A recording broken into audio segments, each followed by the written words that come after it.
غالب کے اوپر آج کی گفتگو ہے، اور غالب کے اشعار کو زیر بحث لانے سے پہلے ہمیں چاہیے کہ غالب کے بارے میں کچھ جانیں اور وہ اینگل ڈیولپ کریں جس سے غالب کو دیکھنا چاہیے. تو وہ کیا ہے کہ غالب در حقیقت اردو شاعری میں روایتی شاعری کا، یا جس کو ہم کلاسیکل شاعری کہتے ہیں، اس سلسلے کا نمایاں ترین چراغ ہے. تو غالب کو جب ہم دیکھتے ہیں تو ہمیں روایت کی روشنی میں دیکھنا ضروری ہے. ابھی کچھ دیر میں یہ عرض کروں گا کہ شعری روایت کیا ہے اور اس کے سلسلے کہاں سے جڑتے ہیں اور کیسے آگے بڑھتی ہے بات. لیکن اس سے قبل یہ جان لیجیے کہ غالب آگرے میں پیدا ہوئے اور آگرے سے دلی آ گئے. تو عمر بھر دلی میں رہے. ایک سفر انہوں نے کیا جو 2.5 سال پر ہوئی، 3 سال تک، جس میں وہ بنگلہ دیش کے کچھ علاقوں میں، یعنی حالیہ بنگلہ دیش کے کچھ علاقوں میں گئے، لکھنؤ بھی اسی سلسلے میں گئے، اور وہ ہندوستان کے کچھ علاقوں کو انہوں نے دیکھا. تو وہ ایک واحد سفر ہے غالب کی زندگی کا. باقی سب زندگی دلی میں گزری، بچپن آگرے میں گزرا، اور تھوڑی بہت جو موومنٹ تھی وہ آگے پیچھے دلی اور آگرے کے بیچ میں 2 دفعہ آگرے گئے. جائیدادوں کے معاملات تھے. دادا غالب کے جو تھے وہ مغلوں کے ساتھ ماوراء النہرین سے آئے تھے. ماوراء النہرین وہ علاقہ ہے جو رشین اتحاد کا اس صدی میں حصہ رہا ہے، یعنی وہ علاقے جو رشیا سے لے کے افغانستان تک وہ ایک پورا بیلٹ بناتے ہیں، جن کو ہم ماوراء النہرین کہتے ہیں. یہ انگریزی میں ٹرانسو سکسینیا کہا جاتا ہے. وہ علاقے کون سے ہیں؟ ان میں تاجکستان، آذربائیجان، کچھ علاقے ایران کے، کچھ علاقے حالیہ افغانستان کے، کچھ علاقے ہندوستان پرانے آتے تھے. اس انہیں میں بخارا بھی ہے وغیرہ وغیرہ. تو اس جگہ کی خاص بات یہ ہے، اس جگہ کی سگنیفیکینس ماوراء النہرین، کہ قدیم زمانوں سے یہ وہ علاقے رہے ہیں جہاں پر فوجی پیدا ہوتے تھے، یعنی ان کا کام ہی فوجی پیدا کرنا تھا، اور بھاڑے پہ وہ جنگ کیا کرتے تھے، یعنی کہ کرائے کے فوجی ہوتے تھے. جس بادشاہ نے وہاں ہائر کیے فوجی، ان کے ساتھ چل دیے فتوحات کرنے کے لیے. تو اسی طرح مغلز بھی ساری فوج اپنے گھر سے تو نہیں لے کے آ رہے تھے، ان کو بھی جب بھی فوجوں کی ضرورت ہوتی تھی تو وہ وہیں جاتے تھے ماوراء النہرین. تو وہاں رواج یہ ہوتا تھا کہ ہر قبیلے کے سردار کو ساتھ لے لیا جاتا تھا. قبیلے والے اس کے ذمہ ہوتے تھے، وہ اپنے 500 سوار، 1000 سوار، ٹھیک ہے، 500 پیادے، 200 سوار، اس طرح کے ٹولے، ایک پورے ٹروپ ہوتے تھے جو وہ لے آتے تھے. تو ان سرداروں کو اس کے عوض میں پیسے دیے جاتے تھے حکومت کی طرف سے. یعنی مغل جو غالب کے دادا تھے وہ قبیلے کے سردار تھے جو اپنے ساتھ بہت سارے سوار، اب مجھے ایگزیکٹلی یاد نہیں، میرے خیال سے ایک رسالہ تھا 500 سواروں کا، اس میں کچھ پیادے بھی تھے 500. تو ایک اچھا، ایک بڑی فوج لے کے وہ حمایتی تھے مغل کے. اور ظاہر ہے کہ جب وہ ہندوستان آئے فتوحات کے سلسلے میں تو یہیں رہ گئے. شاہجہاں ثانی کے زمانے کی بات ہے میرا خیال. تو اگر میں غلط نہیں ہوں، ذہن سے میرے نکل گیا کہ ان کے دادا کس بادشاہ کے ساتھ آئے تھے پہلا. تو وہ یہاں ٹھہر گئے. اب ٹھہر گئے تو فتوحات تو ہو چکی ہیں، اب وہ فوجی واپس کبھی نہیں جاتے. تو اس لیے بہت سارے جو خان اور بیگ اور آپ کو ہندوستان میں ملتے ہیں عموماً اقوام جو مسلمان ہیں، وہ اپنے سلسلے نسب کو ٹریس کرتے ہوئے ماوراء النہرین ہی پہنچ جاتے ہیں. ٹھیک ہے، ان میں چغتائی ہو گئے، بیگ ہو گئے، وغیرہ وغیرہ. زیادہ تر جو اقوام ہیں جو کنورٹڈ نہیں آئے ہوئے لوگ، تو وہ ان میں سے غالب کے دادا حضور تھے. اور اس سلسلے میں ان کے معاوضے کے طور پہ رقم ملتی تھی کہ چونکہ وہ آئے تھے تو ان کی پینشن جس کو کر کے یاد کرتے ہیں. تو اس لیے میں یہ تھوڑا سا حوالے دے رہا ہوں کہ غالب کی جب بھی بات آتی ہے تو ان کے خطوط لوگوں کے ذہنوں میں ہوتے ہیں، اور غالب کی رکی ہوئی پینشن کا ضرور سوال ہے. تو اس سے کچھ دلچسپی بڑھ جاتی ہے غالب کی ذاتی زندگی میں کہ وہ پینشن کون سی تھی. وہ پینشن تھی جو مغل دیا کرتے تھے ان کے دادا سے پھر والد کو ملی. 5 برس کے تھے، والد والدہ دونوں انتقال ہو گئے، میرے خیال سے 5 برس میں والد کا ہوا، 7 برس میں والدہ کا بھی انتقال ہوا۔ پھر یہ اپنی چچا کی سرپرستی میں رہے کزن کے ساتھ، پھر شادی کر کے آئے تو گھر داماد ہوئے۔ گھر داماد ہوئے تو دلی میں سسرال تھی، تو اپنے سسرال کے یہاں مقیم تھے۔ تو وہ حویلی جو دلی میں غالب کے نام سے مشہور ہے، وہ دراصل ان کی سسرال کی حویلی تھی۔ وہ بھی بہت اثر رسوخ والے لوگ تھے۔ ظاہر ہے کہ جیسے میں نے عرض کیا، یہ شاہی خاندان کا غالب تھا، اور اس وجہ سے شادی بھی تھی۔ وہ بھی دلی میں قلعے سے بہت منسلک لوگ تھے۔ ان کی بیگم امراؤ جان صاحبہ، بیگم امراؤ، وہ جن صاحب کی بیٹی تھی، وہ بھی ملازم تھے قیمتی مغلوں کے۔ تو بہرحال غالب نے اپنے لیے لکھا کہ دودھ کے دانت جب میرے گرے نہیں تھے، تب سے میں نوابی کی روٹی کھا رہا ہوں، یعنی کہ غالب کا سلسلہ معاش کچھ نہیں، وہ ان پیسوں سے ان کا گزر بسر تھا، ان پیسوں سے زندگی گزارتے تھے جو ان کے دادا کو ملے کرتے تھے۔ پھر والد کا جلد انتقال ہو گیا تو وہ غالب کے حصے میں آئے۔ ایک بھائی ان کے اور تھے، ان دونوں کے حصے میں تھے۔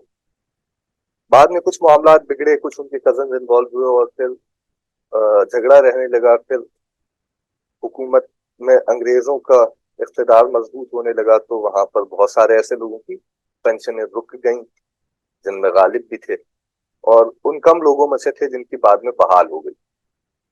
تو بہت سبھی لوگوں کے پیسے رک گئے تھے آنا انگریز کے رسوخ کے بعد، اور ظاہر شاہی خزانہ بھی خالی تھا، جو مال تھا وہ وہیں سے ہی آتا، تو انہوں نے دینا بند کر دیے۔ پھر عرضیاں دے دے کر بہرحال وہ آخری میں غالب میں کھل گئے۔ تو یہ غالب کا، کبھی بھی جب ہم غالب کی بات کرتے ہیں تو ذکر نہیں آتا کہ وہ کرتے کیا تھے۔ وہ کچھ نہیں کرتے، یعنی پیسے کمانے کے لیے کچھ نہیں کرتے۔ تو اس طرح سے آپ مطمئن ہوتے ہیں کہ غالب نے اپنی ساری زندگی میں سارا دھیان جو تھا ان کا، وہ شاعری کی جانب تھا۔ تو ظاہر ہے کہ ایسے لوگ ایک بڑا کام کر پاتے ہیں، خاص طور پہ فنون اور فنون لطیفہ کے حوالے سے، جو لوگ فل ٹائم اس چیز سے وابستہ ہوتے ہیں اور کوئی اور کام نہیں کرتے۔ آخری عمر میں غالب کو قلعے میں رکھ لیا گیا تھا، اور ان کو یہ ذمہ داری دے دی گئی تھی کہ آپ تاریخ لکھیے گا۔ ایک کتاب انہوں نے لکھی، اس میں وہ بھی، اس سے میرا نہیں خیال ہے کہ کوئی خاص ان کی روٹین پر فرق آیا ہوگا۔ اچھا، یہ بھی بتاتا چلوں کہ غالب کل 3 کتابیں ان کی تھیں، اور عموماً یہ سمجھا جاتا ہے کہ، یعنی آج کل جیسے میں اپنی بھی بات کروں، کہ کتابیں جمع کرنے کا ایک خبط ہوتا ہے۔ جن لوگوں کو یہ ذہن میں خلل ہوتا ہے کہ ہم تھوڑے سے پڑھنے لکھنے والے لوگ، تو کتابیں جمع کرتے ہیں، ٹھیک ہے، اس کو آپ کچھ بھی سمجھ لیجیے۔ غالب ایسے نہیں تھے، ان کے زمانے میں اور بہت سے۔ جی اجازت اگر وہ مائک اپنے سے منہ کے قریب کر لینا۔ ہاں، یہ عرض کر رہا تھا کہ ایک ایسا خبط ہوتا ہے کہ کتابیں جمع کی جائیں، تو غالب نے کتابیں نہ خریدی نہ جمع کی۔ 3 کتابیں تھیں کل غالب کے پاس، اور باقی جو کچھ ان کا مطالعہ تھا وہ ایک محلے کی جو بک سٹور تھا، کتاب فروشی تھی، وہاں پر بیٹھتے تھے اور وہیں پڑھتے تھے۔ ظاہر ہے کچھ کام کرنے جانا نہیں ہوتا تھا، تو ان کا بہت وقت وہاں گزرتا تھا۔ وہاں سے کتاب ادھار لے جاتے تھے، پھر دے جاتے تھے۔ اس حوالے سے بہت شریف النفس تھے کہ واپس کر دیتے تھے، کیونکہ جب وہ اس دنیا سے گئے تو کل 3 کتابیں ان کی ملکیت کی تھیں، جن میں سے ایک قرآن تھا، اور ایک ان کے پاس نہج البلاغہ تھی حضرت علی کی، اور ایک عرفی شیرازی کا دیوان تھا۔ تو یہ کل کتابیں غالب کی ملکیت میں تھیں 3۔ باقی سب انہوں نے جو پڑھی یا ادھار لی وہ لوٹا چکے تھے۔ اور یہ کس کا تھا؟ سوری وہ مس ہو گیا۔ ایک قرآن تھا، ایک نہج البلاغہ، اور دیوان عرفی شیرازی کا، عرفی کا دیوان ان کے پاس تھا۔ تو اب یہ کچھ حالات جس سے آپ غالب کے پس منظر سے ایسے واقف ہیں کہ ان کی زندگی کیسے گزرتی تھی۔ اس میں کچھ قابل بیان چیز نہیں ہے شاعری کے علاوہ۔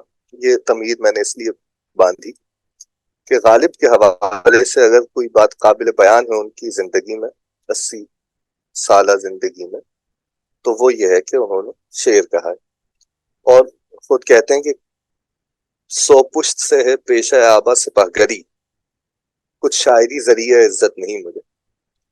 تو میں نے جیسا عرض کیا ماوراء نہرین سے تھے، اور وہاں پر تو ہر پشت ہی پشت اندر پشت سب جنگجو ہوتے تھے، ان کا کام ہی لڑنا ہوتا، اور وہ اس لیے وہاں پہ پیدا ہوتے تھے تاکہ وہ کسی ٹور کا حصہ بن کے، کسی رسالے کا حصہ بن کے جائیں کسی بادشاہ کے ساتھ اور فتوحات کریں. تو ظاہر ہے اچھا یہ لوگ بڑے عجیب لوگ ہیں، حالانکہ فوجی یہی ہوتے تھے، دوسرے بادشاہوں کے لیے فتوحات کرتے تھے. کبھی انہوں نے یہ نہیں سوچا کہ ہم خود ہی کر لیتے، ورنہ اب تک تو پورا ایشیا آلموسٹ ماوراء نہرینیوں کا ہوتا ہے، جتنی انہوں نے دوسرے بادشاہوں کے لیے، جیسے چنگیز خان کے لیے فتوحات کی، مغلوں کے لیے کی. ٹھیک ہے، اس سے پہلے اسلامی حکومتوں کے لیے، مغلز کے علاوہ جو عثمانیوں کے لیے، فاطمیوں کے لیے، اس سے بھی پہلے آپ چلے جائیں یہاں تک کہ اموی دور میں، جس میں آپ کہتے ہیں کہ اسلام یورپ تک گیا تھا، تو اس میں بھی فوجی یہیں سے ہی لے کے جائے جاتے تھے. عرب وہاں تک نہیں، سارے لیڈرز ہوتے تھے عرب جو سپہ سالار ہوتے، لیکن جو فوجی ہوتے تھے وہ یہاں سے جاتے تھے. تو آپ کہہ رہے ہیں کہ سو پشت سے ہے پیشہ آبا سپاہ گری، کچھ شاعری ذریعہ عزت نہیں مجھے. اب میں وہ آدمی ہوں جو جنگجو ہوں، اور 100 پشتوں سے میرے باپ دادا جنگجو تھے. اب شعر کہہ کے مجھے کیا ہی عزت کی توقع ہوگی، کہ مجھے اس میں کیا فخر محسوس ہوگا. ٹھیک ہے، اچھا یہ بات بھی قابل بیان ہے. اس سے پہلے کہ ہم غالب کے جیسا کہا کہ شاعری کی طرف بڑھیں، کہ غالب کا اردو دیوان حالانکہ مشہور ہے، اور وجہ شہرت ہے ان کی، ان کو عزت اردو دیوان سے ملتی ہے، لیکن ان کی اپنی نظر میں اردو کا دیوان ان کا بے رنگ ہے، جس میں ان کا اپنا ایک فارسی کا شعر ہے. کہتے ہیں فارسی بین تھا بے بینی نقشہ یہ رنگ رنگ، بگذر از مجموع اردو کے بھی رنگ منست.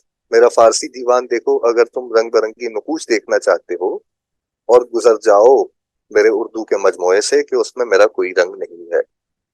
اب یہ شعر صرف یہ نہیں ہے کہ وہ یہ بتا رہے ہیں کہ فارسی کلام میرا زیادہ بہتر ہے اردو سے، بلکہ یہ بھی بتا رہے ہیں کہ اردو کلام میں انہوں نے کیا کیا ہے. انہوں نے اپنا رنگ نہیں شامل کیا، روایت کو زندہ کیا ہے شعر کی. یہ بہت اہم بات ہے ہمارے سمجھنے کی، کہ اردو دیوان کو سامنے رکھ کر غالب اردو شعری روایت کا سب سے بڑا شاعر، سب سے بڑا نام سامنے آتا ہے، اور اس کے بغیر آپ نام نہیں لے سکتے اردو شاعری کا. اور اگر ان کے فارسی دیوان پر محنت ہو جائے، اس کو دیکھ لیا جائے، تو آپ جس میں وہ خود دعوے دار ہیں، تو آپ سوچیں کہ کیا کمال ہوگا. خیر یہ ایک الگ بحث ہے، لیکن غور کرنے کی بات یہ ہے کہ غالب ایک ایسے زمانے میں اردو کو پیدا ہوئے جب اردو ابھی صحیح طرح شکل، بس نئی نئی اس نے اپنی شکل دی تھی. حالانکہ ہم ٹریس کرتے ہیں 13ویں صدی تک، اور کہتے ہیں کہ امیر خسرو جو ہے وہ پہلے شاعر ہیں جنہوں نے اردو کے الفاظ، یعنی وہی جو اردو جو زبان بعد میں اردو کہلائی، ان کمبینیشنز کو استعمال کر کے، جس کی مثال میں زحال مسکی مکن تغافل والی غزل آپ دیکھتے ہیں امیر خسرو کی، اور دورائے نینا بنائے بتیاں. اب یہ بنائے بتیاں اس وقت کی اردو تو نہیں ہے، لیکن یہی میچور ہو گیا. لیکن ظاہر ہے جو اب ہم اردو بول رہے ہیں، وہ اس زمانے میں جب غالب تھے تب نئی نئی اپنی شکل پا رہی تھی، اور بہت ہی ذلیل زبان تھی اس حوالے سے کہ گھروں میں جیسا آج کل لوگ شرمندہ ہیں اردو بولنے سے، انگریزی بولتے ہیں، تو وہاں پہ لوگ اردو بولنے سے شرمندہ ہوتے فارسی بولتے تھے، اور بازاریوں کے ساتھ اردو بولی جاتی تھی. تو ایسے حقیر سمجھا جاتا زبان. اب شاعری کے لیے جہاں پہ غالب نے فارسی پر تو زور رکھا ہوا تھا، جس میں وہ دعوے دار بھی ہیں، اور ان کا دیوان فارسی کا آپ دیکھیں تو بہت طویل دیوان ہے، اردو سے میرے خیال سے 10 گنا تو بڑا ہوگا کم از کم. اردو کا دیوان تو بہت مختصر ہے، 235-37 غزلیں ہیں اس میں کل ملا کے، دیکھیں پاکٹ سائز دیوان. تو اب اس پاکٹ سائز دیوان کی بنیاد پر غالب اردو شاعری کا بہت بڑا نام بن گیا، سب سے بڑا نام بن گیا، کہا جائے تب بھی غلط نہیں. تو کیوں ہوا یہ کہ غالب نے یہ سوچا کہ ایک ایسی زبان جو تہذیب کی عکاسی کر رہی ہے، اس کو اب ان خیالات تک پہنچنے کے لیے دوبارہ 1000 سال 2000 سال کا سفر نہ طے کرنا پڑے. تو جو شعری روایت عرب، اور عرب سے پہلے یونان سے، اور اس سے پہلے گریک سے ہوتی ہوئی آ رہی تھی، اس کو، ان مضامین کو اردو میں زندہ کرنے کی کوشش کی غالب. یعنی کہ وہ مضامین باندھے اردو شاعری میں، ان مضامین کو برتا جو کریٹو نہیں تھے غالب کے اعتبار سے، لیکن اردو میں نہیں تھے. یعنی اردو شعری روایت جہاں پر شروع ہو رہی ہے اس کا نقطۂ آغاز کا نام غالب، یا آپ تھوڑا سا آگے پیچھے کرنے میر بھی ہیں، ایسے لوگ ہیں، لیکن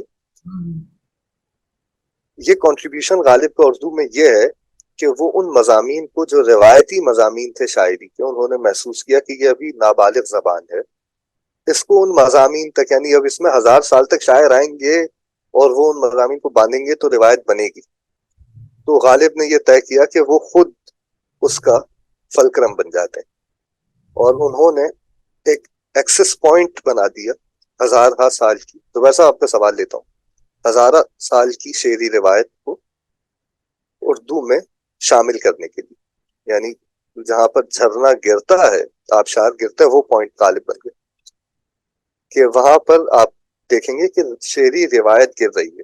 یعنی اگر آپ نے غالب کے اردو دیوان کا مطالعہ کیا تو گویا آپ نے فارسی کی روایت، عربی کی روایت اور گریک کی روایت کا مطالعہ کیا، شعری روایت کا. اب میں اس کی طرف آتا ہوں کہ شعری روایت کے زبیر صاحب آپ بتائیے. جی سر، السلام علیکم. سر، علیکم السلام. سوال یہ تھا کہ آپ نے کہا کہ یہ ان کی جو فارسی کی شاعری ہے وہ بہت زیادہ کافی طویل بھی ہے اور زیادہ اس کو اہمیت بھی دی ہے انہوں نے خود غالب نے. تو ہمارے آج کل خاص طور پر اس کو بہت مشکل سے وہ ملتی ہے.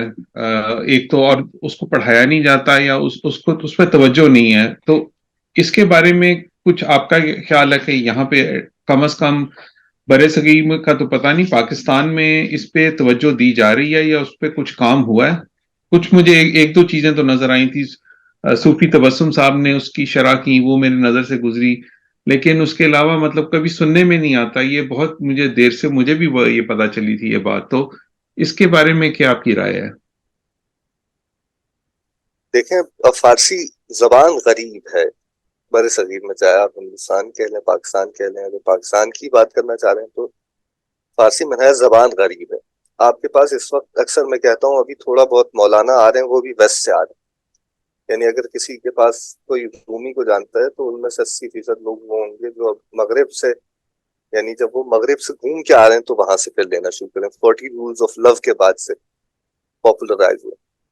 یعنی فارسی ادب آپ کے ہاں اسی وقت پاپولر ہوتا ہے جب وہ مغرب سے ہو کے آتے ہیں. تو ابھی فارسی دیوان غالب کا مغرب سے ہو کر نہیں آیا، اس لیے کوئی پرسان حال نہیں ہے اس کا. یہ ایک سامنے کی وجہ. دوسری وجہ یہ ہے کہ غالب کی پذیرائی اصل میں ہونی چاہیے تھی ایران میں، اور ایران میں تو فارسی زندہ ہے، وہاں تو لسانی تعصب نہیں ہے، لیکن وہاں پر یہ تعصب ضرور ہے کہ ہندوستان کے بہت بڑے اور عظیم شعراء میں سے صرف بے دل جو پٹنے کے تھے ظاہر ہندوستان کے، تو ان کو وہ اون کرتے ہیں، کیونکہ ان کو اون کیے بغیر سب کے ہندی کا تعارف شروع ہی نہیں ہوتا مکمل ہونا تو اور بات ہے.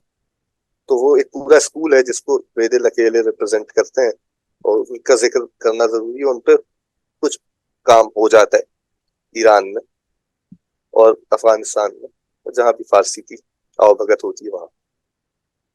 اب اس کے بعد جو دوسرا نام آتا ہے وہ اقبال ہے.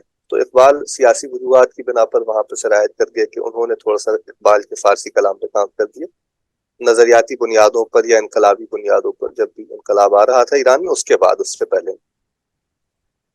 تو اب یہ فارسی کلام کی غربت تو ہے غالب کی کہ وہ جس خطے میں لکھا گیا وہاں بھی اجنبی ہے، اور جہاں پر اس کی زبان زندہ ہے وہاں بھی اجنبی ہے، اس وجہ سے کہ وہ وہاں سے بلونگ نہیں کرتے. تو یہ وجہ ہے ان کے لیکن فارسی سر، کلام کی. سوال دوسرا ضمنی سوال یہ تھا کہ یہاں پہ اس پہ کچھ توجہ دی جا رہی ہے، یا کچھ لوگ اس کو زندہ رکھ رہے ہیں، یا یہ بس کچھ لوگوں بہت مخصوص طبقہ ہی رہ گیا ہے؟ پاکستان کی میں خصوصاً بات کر رہا ہوں. پاکستان میں میرے خیال میں کوئی ایسی جگہ نہیں ہے یا کوئی ایسا ادارہ یا کوئی ایسی یونیورسٹی جہاں پہ باقاعدہ غالبیات کے شعبے تو ہیں، لیکن غالبیات کے شعبے میں فارسی کلام پہ کام ہو رہا ہو، ایسا نہیں ہے. اکا دکا کسی نے ماسٹرز میں کوئی پیپر لکھی ہے، کسی نے ایم فل میں لکھی ہے، پی ایچ ڈی بھی نہیں.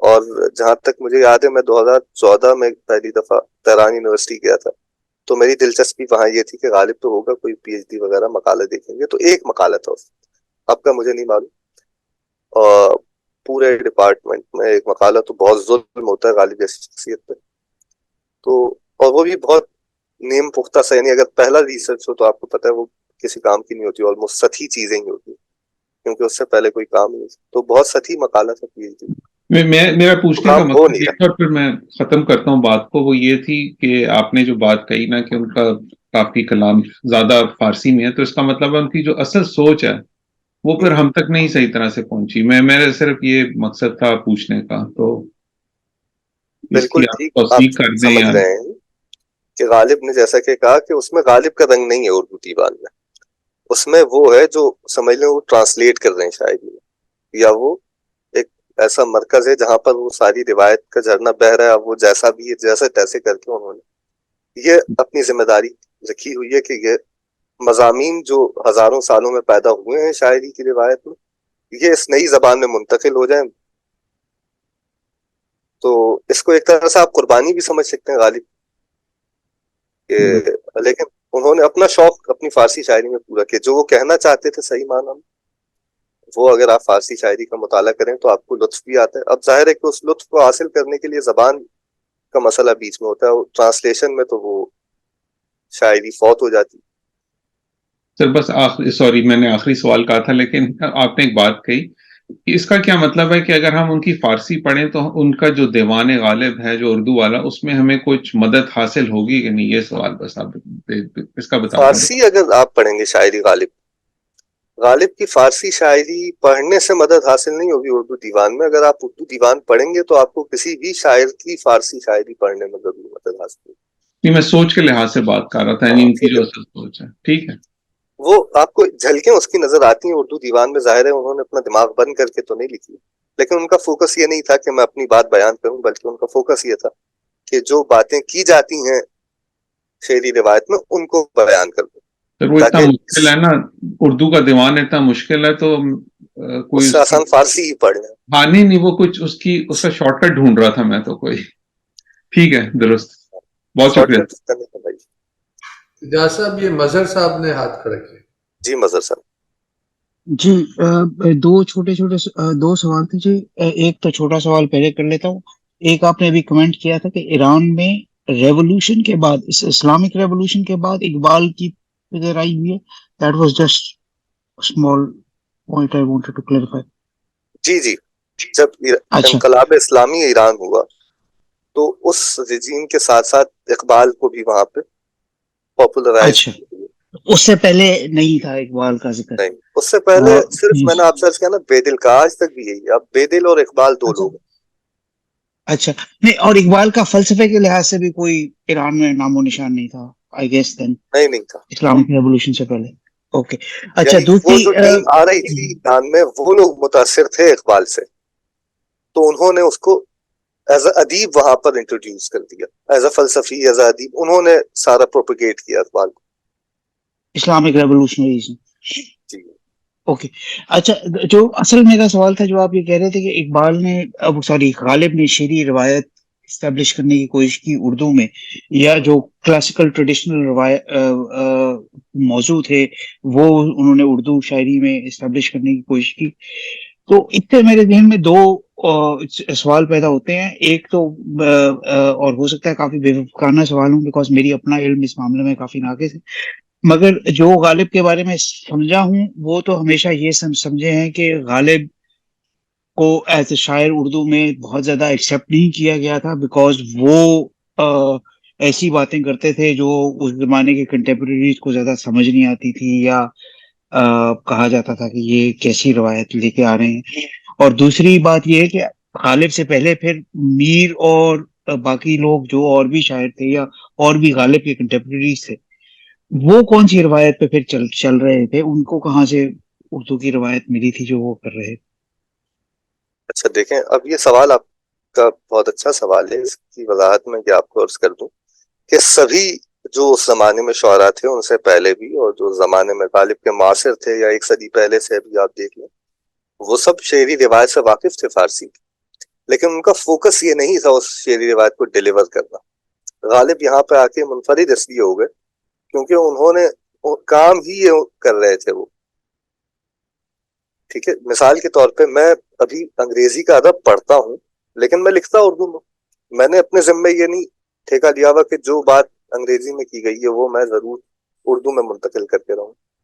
اب جو آدمی ایسا مشن بنائے گا یقیناً وہ اس زمانے میں بہت الگ تھلگ نظر آئے گا, کیونکہ ایک تو آپ لگاتار دیکھیں غزل ہوتی ہے, غزل میں ایک شعر انڈیپینڈنٹ ہوتا ہے. اب ہر شعر اگر آپ کو نیا سا لگے, ادھڑا ہوا سا لگے اپنی جگہ سے, یعنی وہ پزل میں فٹ ان نہیں ہو رہا, تو آپ کو ایک تکلیف تو محسوس ہوتی ہے جو غالب کی غزل میں ہے, جس کو ہم روانی کا فقدان کہتے ہیں. کیونکہ وہاں پہ بڑا کرافٹ کا کام, غالب شاعر تو بہت بڑے تھے, یعنی قادر الکلامی کے اعتبار سے اپنے فن میں بہت ماہر آدمی تھے. تو ایک کرافٹ آپ کو نظر آتا ہے وہاں پہ, لیکن وہاں پہ خیال کے سطح پر ایک زبردستی بھی نظر آتی کہ اس خیال کو اس کرافٹ کی مدد سے اپنے زور قلم سے غالب بند کر رہے ہیں. اور ظاہر ہے جہاں پہ وہ یہ زبردستی آپ کو نظر آ رہی ہے جو نیچرل فلو نظر نہیں آتا غالب کی شاعری میں. کچھ غزلوں میں نظر آتا ہے لیکن موسٹلی آپ ایک اوور ویو کریں تو غالب آپ کو بڑے ادھڑے ہوئے لگتے ہیں. اس زمانے کی ساری شاعری میں آپ ذوق پڑھ رہے ہیں, مومن پڑھ رہے ہیں, تو جو متانت اور جو روانی اور جو شعریت اور جو ملائم خیالات آپ کو نظر آ رہے ہیں, غالب کے ہاں آپ کو نہیں آ رہے. اگر کوئی شعر ہیں بھی تو وہ بعد میں نظر آتے ہیں, ان کو غالب نے اپنے دیوان سے چھانٹ دیا. یعنی جب وہ خود دیوان, انہوں نے اپنی زندگی میں 7 دفعہ دیوان مرتب کیا, اور بہت کڑی تنقید تھی ان کی اپنے اوپر ہی, بہت سخت تنقید, اس لیے اتنا کم رہ گیا. بعد میں جتنا انہوں نے چھاپا تھا اس کا دگنا محققین نے ڈھونڈ ڈھانڈ کے چھاپ دیا, جو غالب رد کر چکے تھے اپنا جو کلام. اب آپ ریختہ پہ اگر دیکھیں گے تو ہر غزل میں آپ کو وہ مارک کرتے ہیں الگ سے ریختہ والے کہ بھائی یہ والا ان پبلشڈ, یعنی غالب نے خود پبلش نہیں کیا تھا اس کو. تو اتنی ہی تعداد ان پبلشڈ شعروں کی ہوتی ہے جتنی پبلش اشعار کی ہوتی ہے. اگر آپ ایک محتاط اندازہ لگا تو آلموسٹ آدھا دیوان انہوں نے نکالا بھی اپنے ہی انتخاب سے دیوان کے. تو بہت کڑا انتخاب تھا غالب کا. جو یہ بات بھی آپ کو بہت منفرد نظر آتی ہے ان کے زمانے کے اور ان سے پہلے کے شعراء میں. میر نے 6 دیوان, حالانکہ میر کا بہت زیادہ کلام ہے فارسی, لیکن اردو کے بھی انہوں نے 6 دیوان چھوڑ دی. تو اور 6 دیوان یعنی کہ جہاں کہاں 15,000 اور کہاں 250 کے آس پاس, تو میر کے آپ کو 15,000 شعر ملتے. تو اب یہ اتنی بہتات جس میں سے وہ چھانٹی نہیں کرتے ہیں, جس میں سے وہ ظاہر ایک نیچرل فلو, وہ شعر کیا ہی اردو میں رہے, وہ ان کا انداز بیاں ہے میر کا. اگر آپ کمپیریزن کریں تو میر اپنے آپ کو اظہار کر رہے ہیں اردو میں, غالب اپنا اظہار نہیں کر رہے اردو میں. ان کا ایک خاص مطمع نظر ہے, وہ اس مشن کو اچیو کرنا چاہتے ہیں, تو اس کے بیچ میں جو بھی آ رہا ہے اس کو وہ سائڈ پہ کرتے ہیں, جس کی وجہ سے بہت مختصر دیوان رہ جاتا ہے غالب کا. تو اب وہ روایت سے آگاہ سب ہیں, اور آج بھی میرا خیال ہے کہ اگر کوئی اچھا شاعر ہے تو وہ شعری روایت سے آگاہ ہوتا ہے, لیکن وہ غالب کی طرح یہ نہیں کر رہا ہوتا کہ وہ صرف روایت کو منتخب, اب ضرورت بھی نہیں, غالب نے کر ہی دیا. اس لیے جملہ بہت مشہور ہے کہ اردو شاعری غالب سے آزاد ہی نہیں ہو سکی. اب کیوں نہیں آزاد ہو سکی؟ اس کی وجہ یہ کہ روایت تو غالب نے ہی انٹروڈیوس کی اردو میں بیسکلی. یعنی اگر سب لوگ, میر کا بھی اس میں حصہ ہے, ظاہر ہے دوسرے ناسخ کا حصہ ہے, ذوق کا حصہ ہے, مومن کا ہے, سودا کا, جتنے بھی آپ نام لے لیں, لیکن ان سب کے کنٹریبیوشن کی پرسنٹیج اور غالب کا پرسنٹیج آپ رکھیں تو غالب کی ان سب سے زیادہ ہے, کیونکہ وہ مضامین جان بوجھ کے منتقل کر رہے تھے. ان کا فوکس ہی یہ تھا. وہاں پر وہ اپنا اظہار کر رہے تھے, جو جڑے ہوئے مضامین تھے وہ بھی آ جاتے تھے. زیادہ تر ان کا اپنا اظہار ہوتا تھا, اظہاریہ ان کے ہاتھ میں تھا ان شعراء کے. غالب نے اس پہ اپنے آپ پہ پابندی لگائی تھی کہ میں اپنا اظہار نہیں کروں گا, میں یہاں پہ صرف روایت کو منتقل کروں. تو آلدو اس میں آپ کو غالبیت نظر آتی ہے, غالب کا اپنا ایک مزاج جو شعری مزاج ہے وہ آپ کو نظر آتا ہے اس میں. اگر آپ پورے کلام کا مطالعہ کریں تو آپ کے ذہن میں ایک تصویر بن جائے گی غالب, لیکن وہ اس فلٹر کے ساتھ تھے. یہ فارسی کلام میں یہ ہے کہ وہ فلٹر نہیں ہے, غالب وہاں پر اظہار کے بادشاہ ہیں اپنے لیے, اور جیسے چاہتے ہیں ویسے اظہار کرتے ہیں. تو جی واضح سوال کا جواب ہو گیا آپ کو؟ جی بہت اچھا جواب ہو گیا. اب صرف اس سے ایک اور انفارچونیٹلی سوال بن جاتا ہے, جلدی سے پوچھتا ہوں. جب آپ روایت کہتے ہیں انہوں نے انٹروڈیوس کی, تو اس سے آپ بار بار مضامین اور روایت مجھے لگا تھا ایک ساتھ as a substitute word use کر رہے ہیں. تو مقصد آپ کا یہ کہنے کا ہے کہ غالب نے جس طرح کے مضامین اردو شاعری میں انٹروڈیوس کیے, انہوں نے ایک نئی روایت کا آغاز کر دیا, یہی, یا انہوں نے کوئی ٹیکنیکل ایسی چیزیں کی تھی شاعری میں جو ٹیکنیک کے حساب سے تھیں, اور وہ بھی ایک نئی چیز تھی. دیکھیں یہ سوال بہت مشکل ہے, اس کا جواب اس سے بھی زیادہ مشکل ہو سکتا ہے. جب ہم روایت کی بات کرتے ہیں تو اس کے اندر ساری ہی چیزیں آتی ہیں, ٹیکنیک بھی آ جاتی ہے, مضامین بھی آ جاتے ہیں, خط و خال آ جاتے ہیں, بہت سی چیزیں. اب یہ جو آپ نے بیچ میں کہا نا کہ ایک نئی روایت متعارف کرائی, وہ نئی روایت نہیں تھی, ایک نئی زبان میں پرانی روایت, انہوں نے روایت کو پرانی نہیں کہنا چاہیے, روایت کا مطلب ہی ٹریڈیشنل, اس کو جوڑا ہے. ٹھیک ہے, تو انہوں نے نئی روایت کو جنم نہیں دیا جو اب جا کے روایت بن گئی, بلکہ انہوں نے اس مضمون کو جو 2000 سال سے شاعری میں رائج تھا ایک نئی زبان میں داخل کیا ہے. اب یہ موقع اور یہ نصیب کسی کسی کے ہاتھ میں ہوتا ہے کہ وہ ایک ایسے زمانے میں شاعر ہو کر پیدا ہو اور اس قابلیت کے ساتھ پیدا ہو جس کے ساتھ غالب پیدا ہوئے اور اتنے ماہر ہوئے, اور ایک ایسے زمانے میں ہو پیدا جب زبان محتاج ہے, یعنی ابھی ہوا میں معلق ہے اور اس کو جوڑنے کے لیے ایک روایت چاہیے. تو غالب نے اس حوالے سے اس کو سینس کیا جو انفارچونیٹلی ان کے زمانے میں لوگوں کو شاید نہیں محسوس ہوا, یا شاید اگر غالب نہیں ہوتے تو آج ہم یہ سوچ رہے ہوتے کہ ہماری شعری روایت تو ہوا میں معلق ہے, کہاں لے کے جائیں اس کو. ٹھیک ہے, تو اردو کی شعری روایت نہیں تھی, جو شعراء تھے وہ فارسی بھی جانتے تو وہ فارسی میں اپنی ضرورت پوری کر لیتے, اور وہ فارسی پڑھ بھی لیتے تھے, اس سے جڑ بھی جاتے تھے.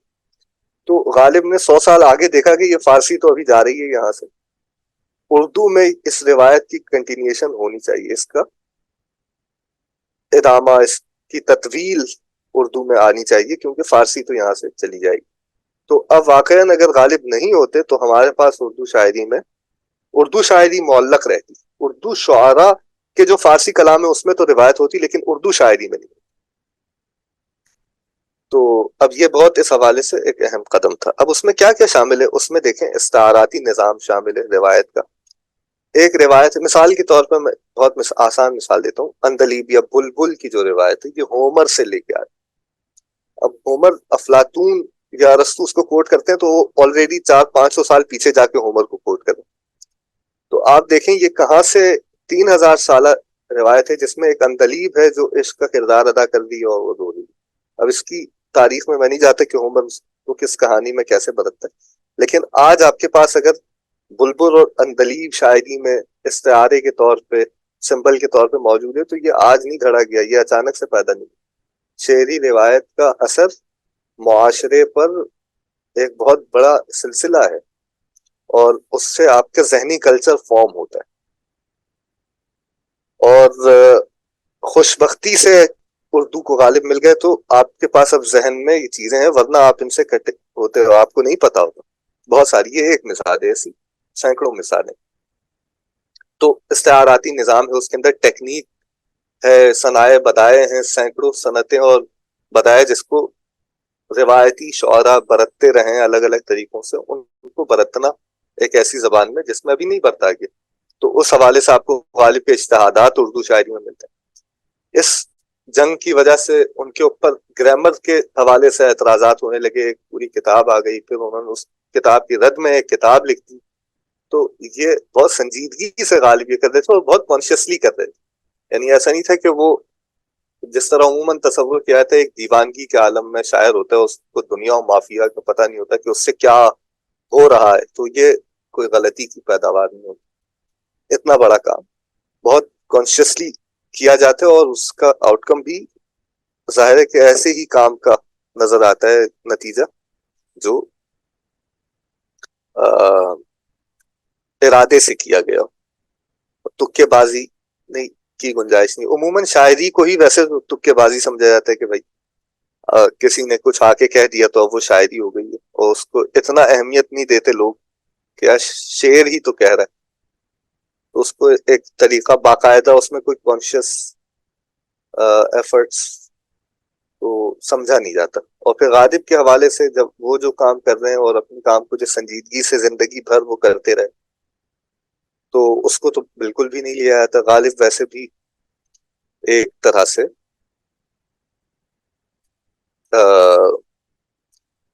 یعنی ایک فینسی ہے شاعری کی, آپ یوں سمجھیں کہ کسی کو تھوڑا بہت سمجھ میں آئے کسی کو نہیں آیا, لیکن آپ کو یہ پڑھا دیا گیا کہ دل ناداں تجھے ہوا کیا ہے, غالب کی غزل ہے. اور غالب بہت نمایاں شاعر ہیں اردو شاعری کے. تو اتنا تعارف بہت ظلم ہے غالب کے ساتھ. تو اس لیے میں نے آج کوشش کی ہے کہ میں آپ کو تھوڑا سا بتاؤں کہ غالب در حقیقت کیا کرتے. اچھا جی, یہاں تک اگر کوئی سوال ہے تو پوچھ سکتے ہیں, پھر ہم اب ان مضامین کی طرف بڑھتے ہیں جو غالب لے کے آئے ہیں اور ان کے ٹریسز دیکھنے کی کوشش کرتے ہیں. ہاں, پھر ان سوالات کے بعد پھر بریک لے لیں گے 10 منٹ کی, پھر 8:30 بجے اگلا وہ شروع کر. ابھی ہاں سوال ہے.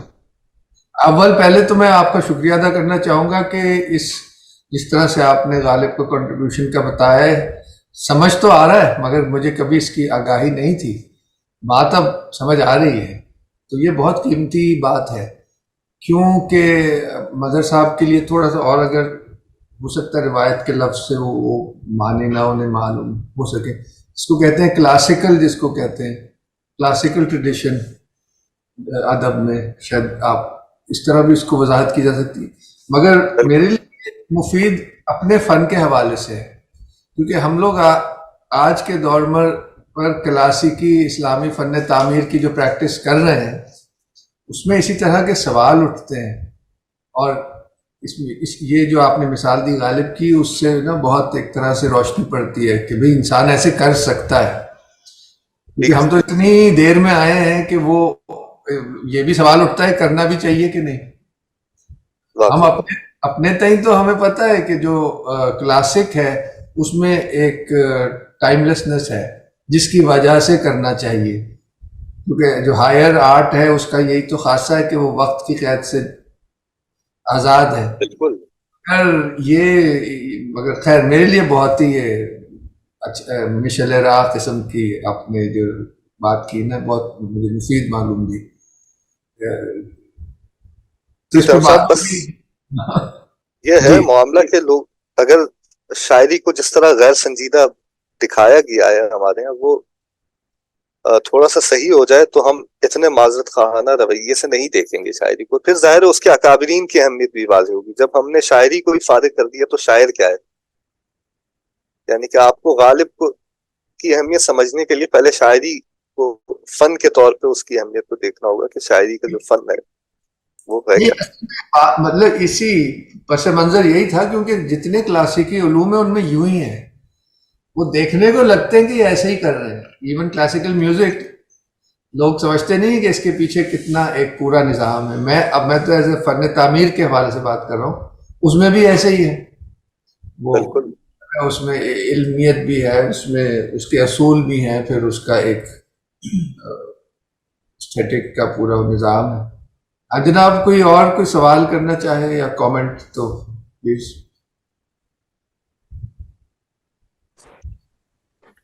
جی السلام علیکم اعجاز صاحب, بہت شکریہ.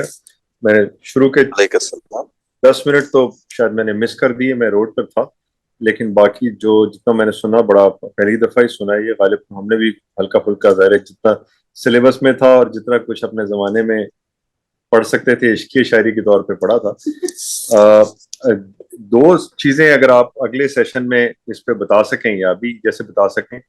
ایک تو یہ کہ آپ نے کہا کہ شاعری کو ہی ہم نے ثابت کر دیا کہ شاعری کوئی خاص چیز نہیں ہے, شاعری کو ہم نے تک بندی کے اوپر ہم لے گئے. اچھا یہ بالکل آپ نے صحیح کہا. مطلب ہمیں شاعری نارمل آدمی کو تو لگتا ہے کہ کوئی بندہ بھی شاعری کی کوشش کر سکتا ہے, تھوڑی سی تک بندی کریں. ہاں اگر غالب نے کی ہے یا فیض نے کی ہے یا احمد فراز نے کی ہے تو شاید وہ بہت ایکسپرٹ ہیں اس تک بندی میں یا بات کو اس طرح کہنے میں. لیکن مطلب معذرت چاہتا ہوں, بڑی مطلب بلنٹ سی بات کر رہا ہوں, لیکن یہ کہ یہ میرے جیسے لیمین کے لیے تو اس کو تھوڑا سا ہمیں بتائیں کہ مطلب جو آپ اس ایریا کے ایکسپرٹ ہیں کہ بھئی یہ